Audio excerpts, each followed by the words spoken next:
When you're starting out in video content creation, one of the first things that you'll discover is just how difficult it is to record good quality audio, particularly if you're using the inbuilt microphone in your camera.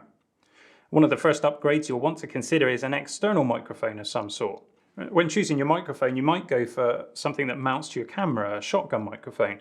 But if you really want to get up close to the audio, then a wireless kit with a lav mic is the way to go. I use this Rodelink Filmmaker Kit.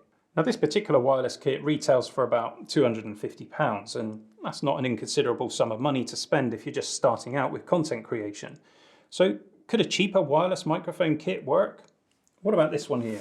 This is the Kimafun. It retails for just less than $90. So let's take a look at it and see if it's any good, and we'll see how it compares to something a little bit more premium like the Rodelink kit. Now, full disclosure, Kimafun actually sent me this for review without cost, so I've agreed to review it, but only on the condition that I can give my honest opinion of this product. So let's unbox it and see what we get. As far as I'm aware, this is a dual microphone kit, so there are actually two microphones in the box, two receivers, so that makes that $90 price point even more interesting. I like the case that you get with it. First of all, a headset microphone. It's interesting, that might suit your particular style, fitness instructor, someone like that can't clip a lav mic onto a shirt. That could be quite useful to have. And of course you get two of them. Very neat. So in here then we've got what looks like a receiver or a transmitter, and I'm guessing that these are rechargeable. That looks like the receiver. And yes, it does have a USB port for charging, so we'll need to charge all of this kit up before we can play with it. We've got another transmitter. Okay, over here we've got an audio adapter and 4 of these foamy covers. That's quite good because there's already foam covers on the microphones, so it's good to have some spares. And another microphone. This is a lav mic, and you get 2 of those as well. So yeah, you actually get 4 microphones with this kit, 2 transmitters and 1 receiver. That's pretty amazing value for $90, if it works, of course. We've got a connector for our laptop, some sort of USB connector there. We've got a connector for iPhone. So if you're shooting on your phone and you want to use this microphone kit, that's going to work as well, by the look of it. Got a multi-charging cable, that's pretty useful, and it looks like a couple of belt clips here for the transmitters. Yeah, they just slide in by the look of it. And we've actually got an instruction manual in the box that's all in English, proper little instruction manual. That's nice to have. So we'll go through that in a minute and get everything set up. So a lot of kit here, a nice storage case. I like that, I like the quality of it. The transmitter itself is made out of plastic, but it looks to be pretty good quality. It doesn't creak when you press it, so it looks well made, and the connector itself is solid metal. Now it's worth mentioning that the connectors themselves, they look like ordinary 3.5mm jack plugs, but they've actually got these barrels that screw onto the connector to give you a bit more security, so you sort of plug it in and then screw it tight. This can be a good thing and a bad thing. I've broken cables as a result of that. Whereas if, of course, it wasn't plugged in tight, the cable would have just come out. But again, that's also a negative as well. You don't want your cables falling out when you're filming. So let's just have a look at one of these belt clips. Doesn't feel like the most high quality item I've ever seen, but looks like it will do the job. Doesn't feel ridiculously fragile or anything. And it just slides on to the transmitter. Okay. And I guess you could do that either way with the cable pointing up or down. I have to say, you know, the transmitter size is really quite small. Just compare that with the Rodelink there. There's quite a difference. Now, of course, this particular transmitter takes AA batteries or can take a USB charge, but with this one, it's obviously got an internal battery. And whether or not it can be powered as well from an external USB source, we'll have to find out. It'd be pretty irritating, of course, if it ran out of charge partway through a shoot and then you had to wait for it to charge up again. So we'll check that. It looks pretty simple. There's a power switch on the side. We've got input levels on the side as well. The buttons, yeah, they feel pretty cheap, but seems to work. If we have a look at the transmitter, this just simply has a 3.5mm jack on the end there. So it's going to plug into your audio recorder like this. And there is an adapter here to adapt it to a larger jack size. But what's interesting about that, I immediately notice, is that that's a mono jack and this is a stereo plug. So I'm not entirely sure how that's going to work. I don't like the idea of just having that sticking out of an audio recorder. I think it would have been better if, like these transmitters, there was a sort of cable attached to the end rather than just the plug straight away. Now we've got this dongle which has got the label laptop on it and a USB Type A plug at this end. And then there's two 3.5mm sockets with headphones on one side and microphone on the other. So for instance on the MacBook Pro, the one jack is both an input and an output for your headphones. So maybe this gives you that additional option. Oh, yeah, and the socket's not very tight, I have to say that. So we've also got this phone adapter. Of course, if you've got one of the latest iPhones, you don't have a headphone socket, so you need to get a Lightning to 3.5mm jack adapter. And then presumably you can plug this cable in. And what it does is it gives you both a microphone input and a headphone output. So if you want to monitor your audio as you're recording, then you'd be able to do that. Let's just check the quality of these connections. See, that's much more secure. That feels quite tight actually. Much better than this device. That's I can see problems with this. I can see cables easily being pulled out with this device. So possibly the weak point in the kit. So that's the kit. You seem to get an awful lot for your $90, and I have to say I was expecting it to be very cheap and very low quality, but it doesn't feel that way. With the exception of that laptop connector, everything does feel, pretty good. For $90, it seems to represent excellent value. But of course, it stands or falls on the basis of its audio quality. So we need to test that out and maybe compare it to something like the Rode Filmmaker Kit. So we'll get everything charged up and then we'll do some tests. So we've charged up the Kimafun kit, and in fairness, it didn't take very long. We're all ready to do some testing now. We've got two identical Tascam audio recorders here. I've plugged the Kimafun receiver into one, and into the other I've got two Rodelink receivers. Since the Kimafun kit comes with two receivers, we figured we would test it against two of the Rodelink microphones. All we need now is an intelligent, articulate companion to come on and help me test these things. But instead we've got Pete. Welcome, Pete. Do you see the abuse I have to put up? I'll move across, look.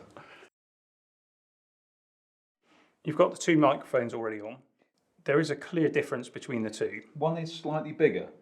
I think it's the Kimafun one, and the cable in particular is so much thicker, it's actually hard to bend it and get it neatly tucked in, which is what you want from a lav mic. Yeah, so perhaps not quite as refined as the Rode microphone. And just to demonstrate the difference here, what I've got here is one of the more expensive Rode lav mics. And if I can actually just sort of take out the capsule. Now, actually, you're wearing this particular microphone. That's right. I'm wearing the one that comes with the kit, which is a bit cheaper. And we found it wasn't that great. Yeah, that's true. It's okay, but the upgrade that we got is far superior. So if you have a look here, we've got the Rode lav mic, and I don't know if you can make out the size of that capsule. In fact, I can actually unscrew it and lose it. There it is. That's the microphone, that tiny little bit there. And it's got this thing called a mic-on connection, which is very small, so you have to use an adapter to get it into the audio recorder. And I have to say, these are not very reliable. No, they're not. We did some outside filming a few weeks ago, and yours broke, didn't it? And we didn't realise immediately. It wasn't obvious when we did an audio check. It was only obvious after we reviewed the footage and lost your entire channel. So they are quite delicate. They are. Whereas this will probably stand up to a bit more abuse. I'll just take the foamy off the top. I don't know if you can see the size of the capsule there. It's much larger. So here's how the audio test is going to work. Pete, you need to get yourself set up with your receiver. Okay. And there's a belt clip there. I'm going to let you figure out how to do that. I'm going to stand up to do this. Good. I've already switched it on. We've already paired it to the receiver. In fact, we didn't need to pair it. It's just a case of switch it on and it worked. Take the sheath off. Now, These connectors look to me to be exactly the same as these connectors on the Rode mics. So what I also want to do is try the Rode mics going through these transmitters and receivers, because if that gives a better sound quality, then it means that you've got an upgrade path with this cheaper set, and that's always nice to have. Excellent. So we've got the Kimafun plugged into the audio recorder. Now, of course, this is receiving two signals, and it's going into a single input. And the adapter that's been provided is just mono as well. So what's happening is the audio recorder is recording onto one channel, but both of our microphones. Now, I'm sure you could split this off and have a bit more control over it, but for our particular test, it's not really going to make any difference. Obviously, that would be important to you if you are making a film, because you'd want to be able to adjust the levels of each person individually. So good to know that that works. We've set the levels so that they're broadly equivalent. So now all that remains, Pete, is for you and I to have scintillating conversation with which to test these two microphones. That might be a challenge. So Pete, you're also a content creator. I am. You're just getting your channel started. So look guys, link to Pete's channel in the description. Please fire over there and get subscribed to Pete's channel. Pete, you do lots of sort of fitness types. I do, yeah. So obviously a lot of what I'm doing is not in the studio like this. So a lav mic is something I use quite a lot. I do use the Rhodes a lot when I'm out and about. If I'm not, I'm using a Sennheiser on top of my camera, going straight into the camera. But the Rode mics I use a lot. And what I do find about them, the quality is great, but the packs are quite bulky. Right, and so that's these things here. So yeah. you've got two receivers that you've got to carry around with your audio recorder or connected to your camera. They do have a cold shoe mount, but it is a little bit clumsy, I will say. Yeah. You've got something of the same size that affixes to your belt as well, and these take AA batteries, although you can USB power them, but most of the time we use AA batteries with them. Yeah, that's right. And unless you put them behind you and you think about every shot you're doing, they're quite obvious when you're wearing them. They sit very obviously on you.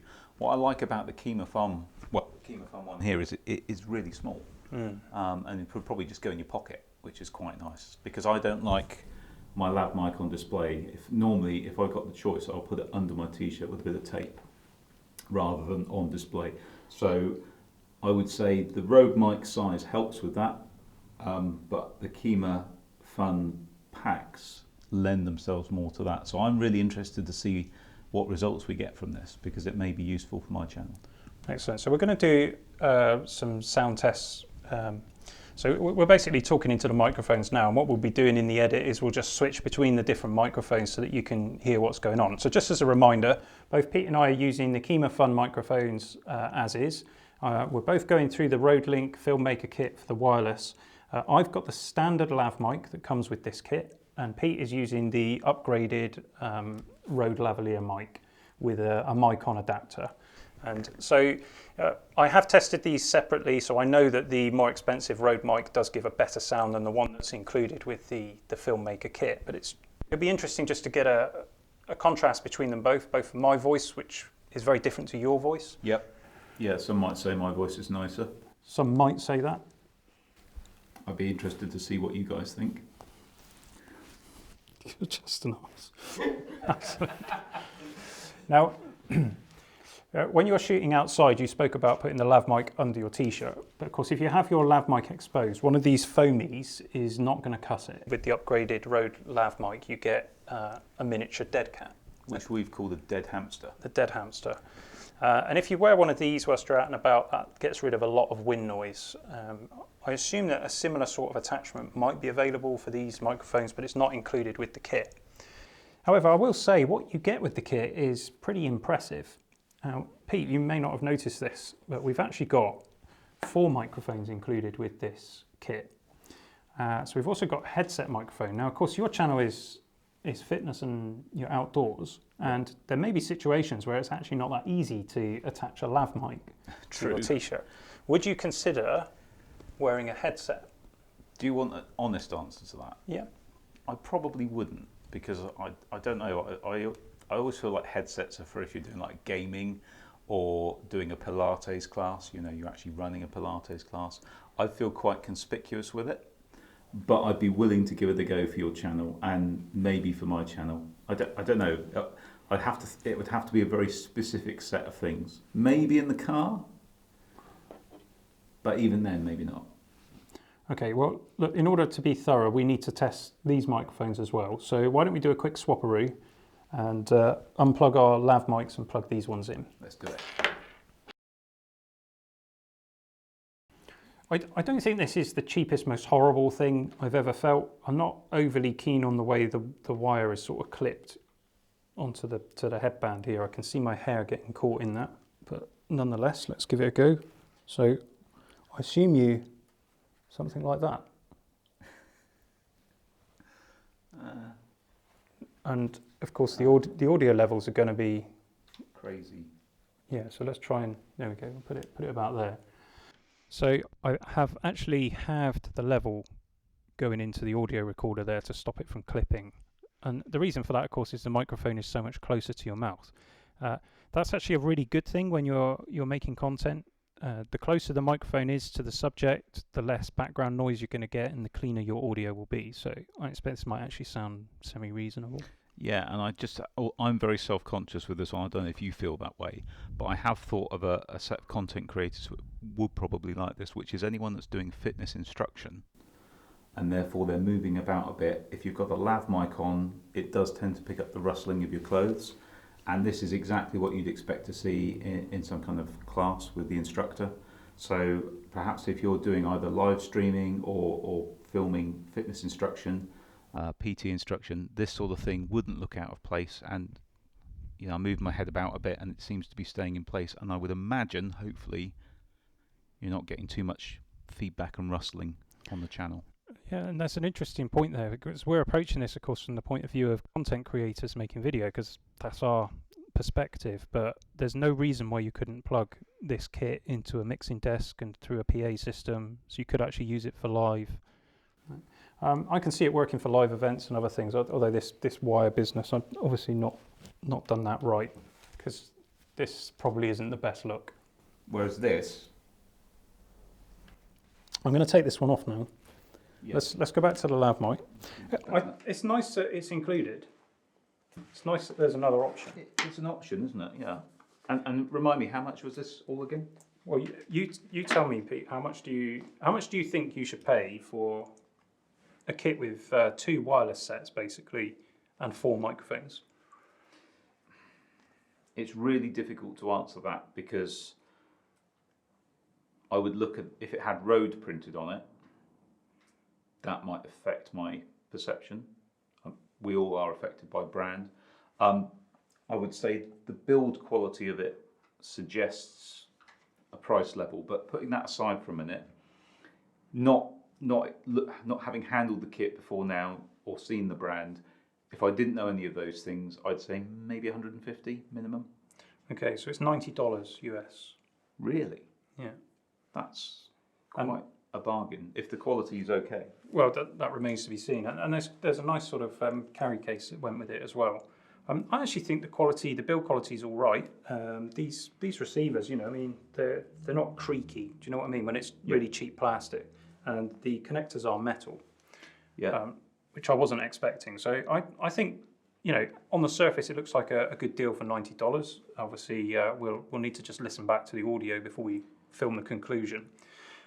There's one other thing I want to do before we test the range, because obviously it's a wireless kit, so you want to know how far you can go with it. Yeah. And we'll pop outside to do a quick range test in a moment. But first of all, what I'd like to do is swap over our microphones. So I'm going to put my Rode microphone, so I've got the standard lav that comes with the Filmmaker Kit. I'm going to plug it into the Kimafun. You've got the more expensive one. Likewise, if you plug it in, and let's see what happens. I'm going to just say it, is having the cable rather than having to, it's easier to plug in. The design is good. I said this in the intro, but it's unfortunate that they didn't put the little cable on the receiver like they have on the transmitters. Well, let me just set up the levels now, because we put new microphones on. So I'm using the mic that comes as standard with this Rodelink kit. I think you can buy it separately, and it's not massively expensive. You've got the more expensive one, which is the Rode lavalier, and we'll pop the price up on the screen for this one. Yep, and it seems to be coming through fine. So it's just be interesting to see how it sounds coming through the Kimafun, and whether the transmitter makes the difference, or whether it's, as I suspect, the mic that is the most important part of the components here. So Pete, you up for just popping outside and testing the range on these things? Let's do it. So we're about 2 meters away from the receiver at this point. What we're going to do is just walk off into the distance and see how far we get before the signal drops out. Let's go. Obviously, Pete, there's going to be a lot of wind noise because we haven't got the dead hamster. Yeah, and there is a bit of a breeze today, isn't there? So it will be interesting to see how well the Kimafun mic does with just the big foamy on it.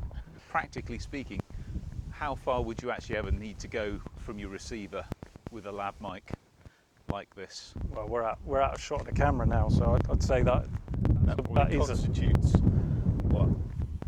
That's got to be 30 meters at least. It certainly gives content creators flexibility in wanting to do stuff, doesn't it?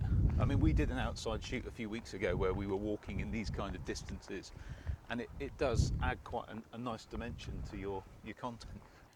The range of the wireless signal is pretty impressive. Certainly outdoors we got to, 30 meters, and At least. Apparently the signal didn't drop off too much. If you were inside, obviously the range would be a lot smaller. But even so, most of the time, when are you going to need to be that far away from the receiver? Exactly. I think it was perfectly adequate, in fact, more than adequate performance. Yeah, we were genuinely quite surprised with that. Of course, the critical thing is, how does it sound? Well, we've listened back to some of the recordings, and I think it's fair to say that the standard lav mic picks up quite a lot of noise. Yeah, there's a bit of a background hiss. I could detect it, but it wasn't awful. So not bad at all. But at the end of the day, you know, obviously it's a cheap microphone. You can't have everything for $90. What we did find though is when we put the headsets on, is that the quality was better. Definitely. Less background noise, but I think that's purely a product of the microphone being a lot closer to the audio source. Yeah, so I wonder if we would have got a similar result moving the lav mic up, although obviously that might not be what you want. No, so some different things that you could maybe try. Of course, what we were interested to see is whether or not we could use our Rode lav mics. Not because we're specifically saying go out and buy a Rode lav mic with this kit, but it's quite easy to buy yourself a lav mic with a 3.5mm jack plug, which means there is an upgrade path. And when we plugged in the Rode lav mics, there was an improvement. We're not talking about night and day difference here. You know, the more money that you spend, the return gets smaller and smaller. You know, you're paying a lot more just for that tiny little bit of difference. Yeah, and a lot of the time, when you actually put that into your final video, your final piece of content, particularly if you're doing video content, most people won't notice it when it's in amongst all the other stuff as well, particularly if you're doing any other kind of sound design or anything else in your video. A lot of that will escape, so don't be too precious about that if you're on a budget. Absolutely. And I've got to say the wireless performance is great. Yeah. Battery is good as well. We've not been able to get them to drain in all of our testing. The manual says 6 or 7 hours of battery life, and I've no reason to disbelieve that. And finally, just sort of, we took the protective stickers off this black plastic, shiny plastic, and mine's already scratched, and I didn't do anything to it, I don't think. Yeah, mine isn't yet, but I've hardly touched it, so we don't know. I don't understand this sort of, they call it piano gloss, don't they? They put it in cars, and I just think it's the most stupid material. It immediately shows up as being tatty, so bear that in mind. They won't stay looking pristine forever. Overall though, Pete, for $90, can we give this a recommendation? I would certainly say if you're starting out in content creation, or perhaps you've been going for a little while and you just want to up your audio but you don't want to break the bank, yeah, I would say these are a good shout. And actually, even if you're looking to have perhaps a more mobile solution when you're out and about with maybe a better mic, then these are a good shout too. So not too bad really, considering the amazing price. One of the things that I'm not overly keen on, I mean obviously this comes from China, it's the brand. You know, whether Kimafun means something to the Chinese, I don't know. It doesn't translate well into English. And I feel that some of these Chinese companies, you know, if they invested just a little bit more in brand design and consulted with English speakers in the territory they want to sell the product, that could have gone a long way to improving the product, because people will pay more for it. Yeah, absolutely. Just a few key things. The case design is a little bit, I don't know, it looks cheap, and the brand looks cheap. So we were expecting, because of that, a certain level, and we've been pleasantly surprised.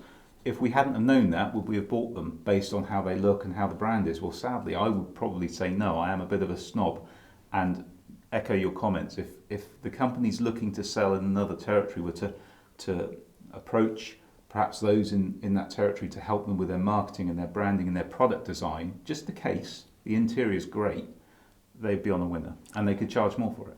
Yeah, so I think it's fairly true that I'd have never bought this product.